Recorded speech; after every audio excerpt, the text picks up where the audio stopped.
My name is Steven Sindoni. Thank you for tuning into the broadcast of the case for the Calaveras skull. In today's program, I will present compelling evidence that man has been in North America for millions of years. On June 18th of 1866, Dr. William James of Murphys, California, sent a letter to the State Geological Survey of California regarding a recently discovered fossil human skull. Mr. Madison had personally found this skull in his mining shaft at Ball Hill in Angels Camp, California, 130 feet below the surface, beneath a cap of lava. The skull had been embedded in aspharis gold-bearing Tertiary gravels adjacent to a petrified log. This replaced the time of the skull before the commencement of the Pleistocene era and long before the accepted time of man's arrival on the earth, according to evolutionary geology. Mr. Madison had first thought it was the root of a petrified log.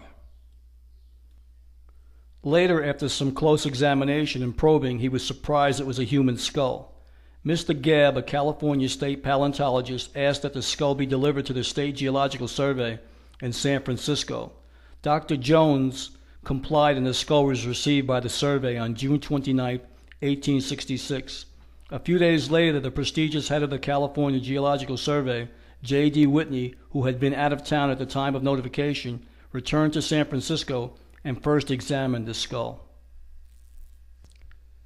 Mr. Madison, the discoverer of the fossil skull, later related to Whitney how the skull had been found. Madison said he personally dug the skull from gold-bearing gravels in his Bald Hill mine shaft in February of 1866. He took it to John Scribner, a store owner and agent for Wells Fargo in Angels Camp, where Scribner received the skull. It was stony material that he, Scribner, did not recognize what it was. Mr. Scribner's clerk cleaned off the portion of the encrusted material and discovered that the article in question was a human skull. The site of the fossil was visited several times by Whitney, the state geologist, and 3 assistants of Whitney's, as well as several of Whitney's personal friends not connected with the Geological Survey.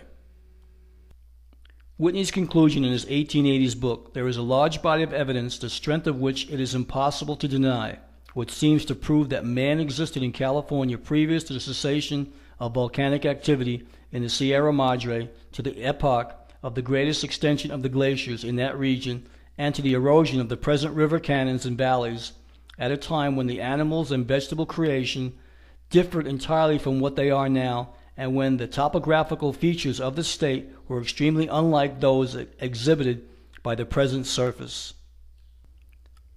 Another individual who personally examined the Calaveras skull soon after it was discovered was William H. Dahl on January 10, 1899. He reported the following to the Academy of Natural Sciences of Philadelphia.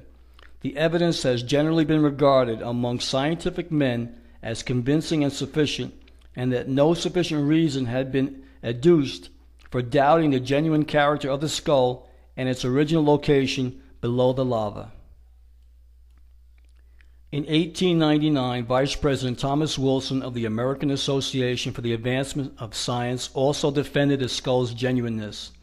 In this address before the American Association for the Advancement of Science, Wilson quoted from an earlier address at the same meeting by Putnam, who said that man was on the American continent in Quaternary times, and possibly still earlier, seems to be as certain as that he was in the Old World during that same period.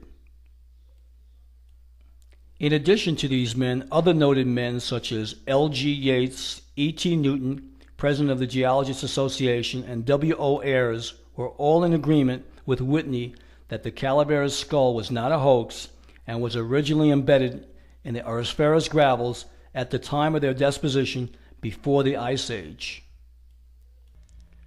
If these findings are true, then the Bering Strait theory is a lie, and the 12,000-year-old modern history timeline is also incorrect, which would also shatter Darwinism and all religious practices and beliefs. In closing, I would like to end by saying, the mind is like a parachute. It only works when it is open.